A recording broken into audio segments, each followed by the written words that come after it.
Hello, I'm Jashikins, and welcome to another episode of Jash Reads. Yeah.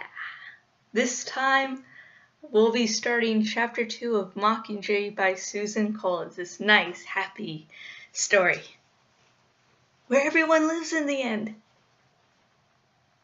I'm in fucking denial.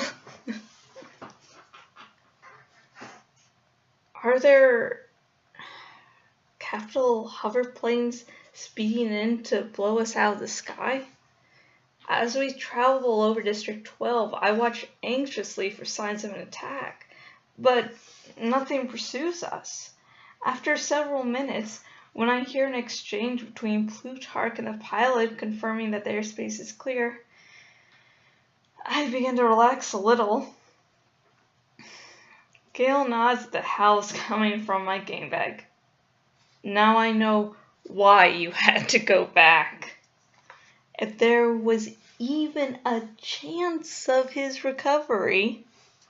I dump the bag onto his seat, where the loathsome creature begins a low, deep-throated growl. Oh, shut up. I tell the bag as I sink into the cushioned window seat across from it. Gale sits next to me. Pretty bad down there? Couldn't be much worse, I answer. I look in his eyes and see my own grief reflected there.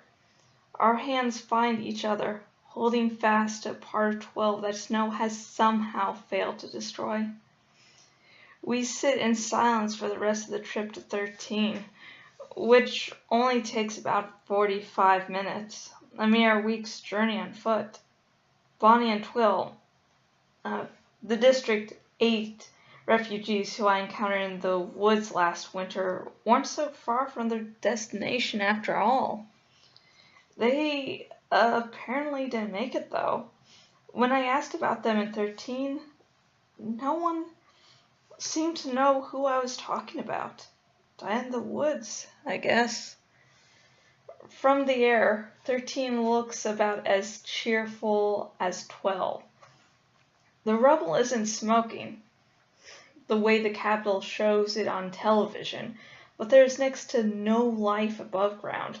In the 75 years since the Dark Days, when 13 was said to have been obliterated in the war between the capital and the districts, almost all new construction has been beneath the Earth's surface.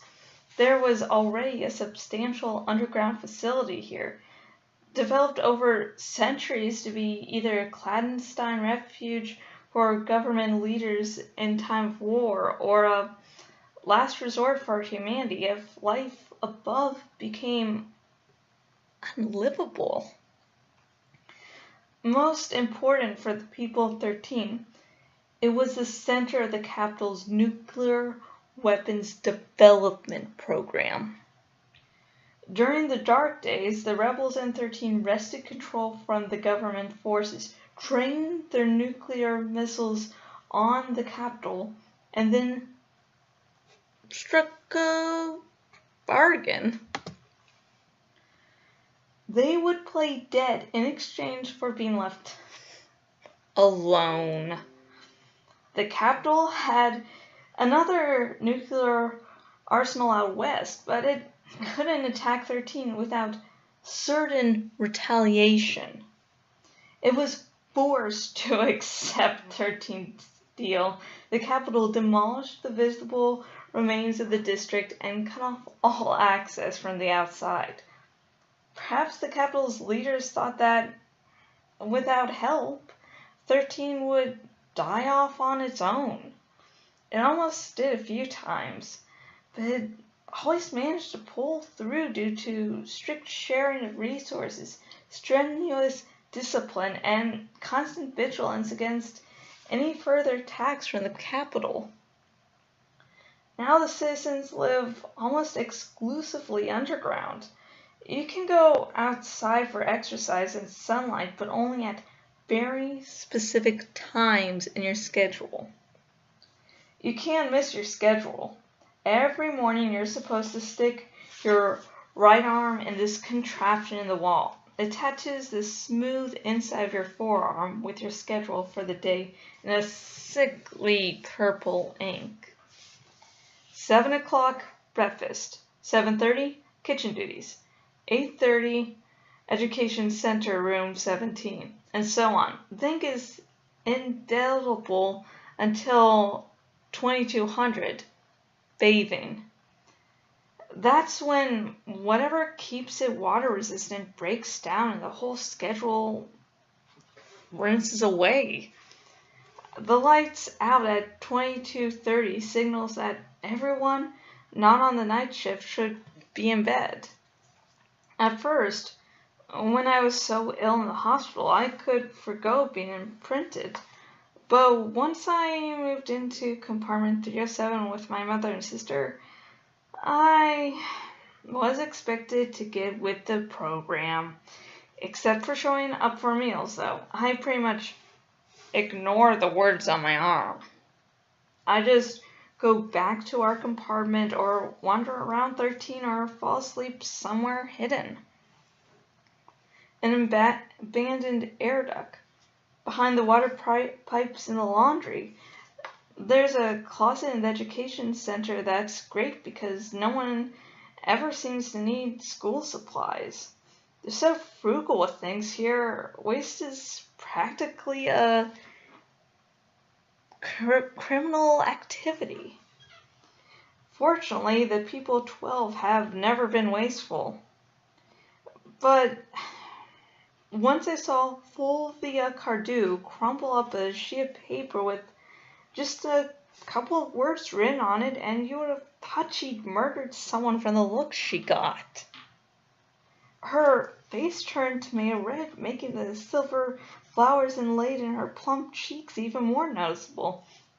The very portrait of excess.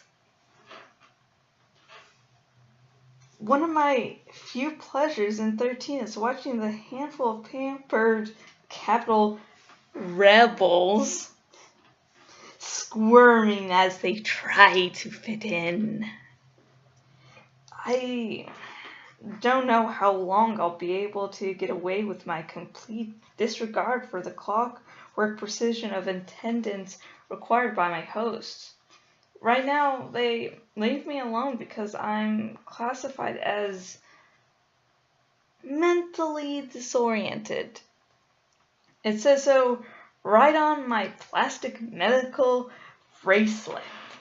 And everyone has to tolerate my ramblings. But that can't last forever. Neither can their patience with the Mockingjay issue. From the landing pad, Gail and I walked down a series of stairways to compartment 307. We could take the elevator, only it reminds me too much of the one that lifted me into the arena. I'm having a hard time adjusting to being underground so much.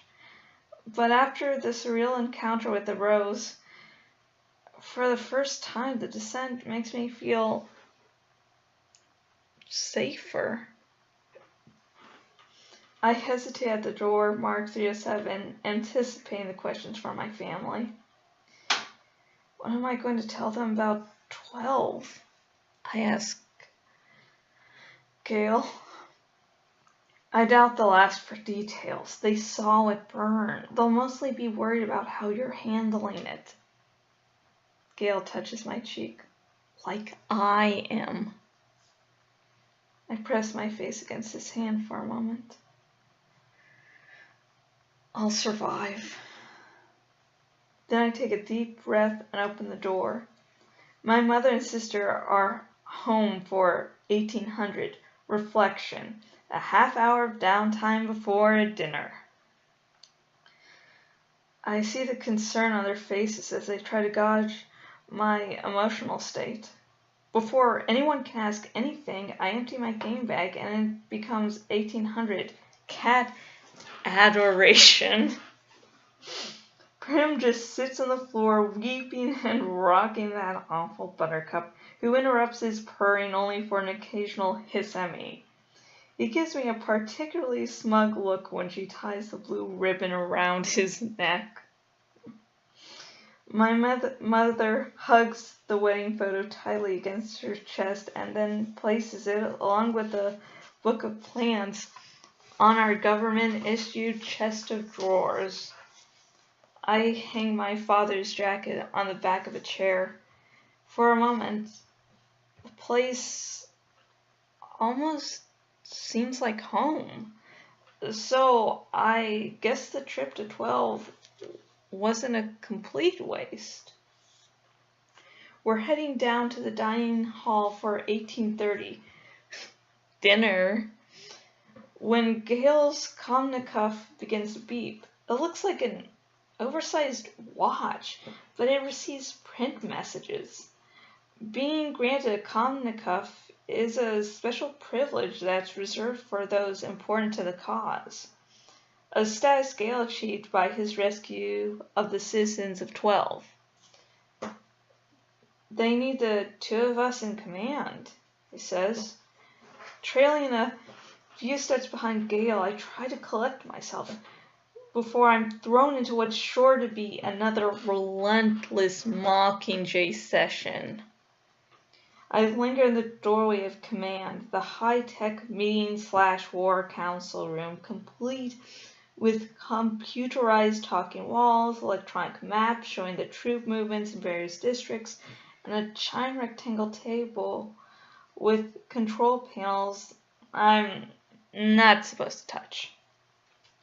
No one notices me, though, because they're all gathered at a television screen at the far end of the room that airs the Capitol broadcast around the clock. I'm thinking I might be able to slip away when Plutarch, whose ample frame has been blocking the television, catches sight of me and waves urgently for me to join them. I reluctantly move forward, trying to imagine how it could be of interest to me. It's always the same.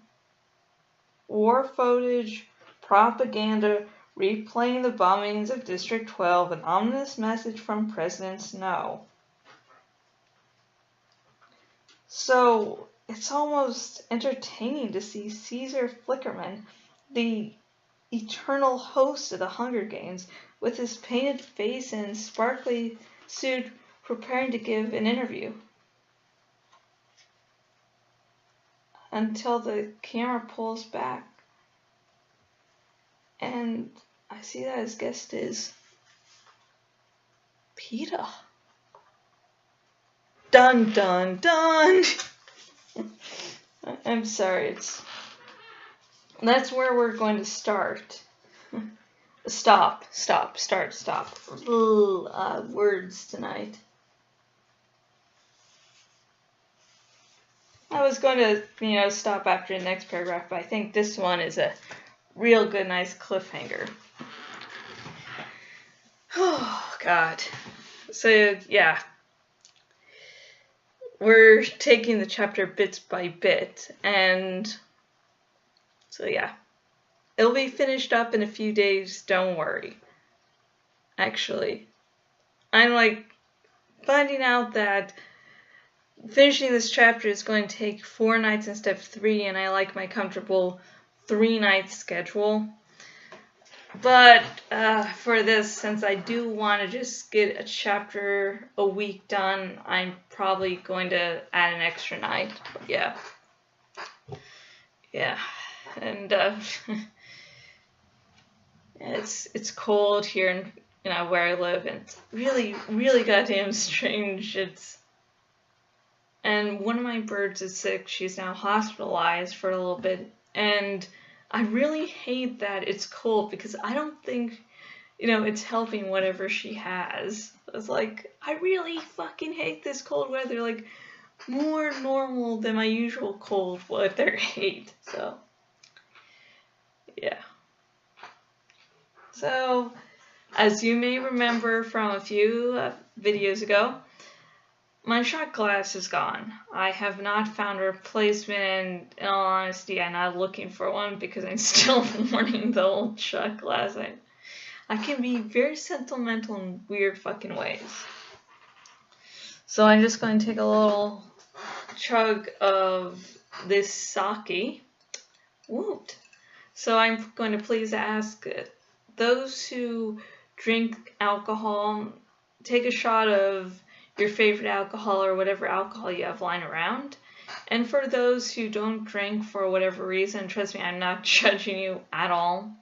Maybe you just don't drink, you don't like the taste, maybe you are an alcoholic, so you have to deal with that. Whatever. Go drink something healthy that all of us should be drinking, like water, Gatorade, maybe milk. I fucking love milk. Oh, milk. I do not have problems. But anyways, this is going to be to my bird Silene, and hopefully she will be returned to us in a few days. And back with her cage mate Loki, who was really, really worried because usually we take both to the vet just so they can comfort each other, but this was we called them and oh my god, bring her over immediately, and so we had to leave without her, and so we come back without her, and Loki's like, what the fuck's going on? So here's to Silene getting better quicker.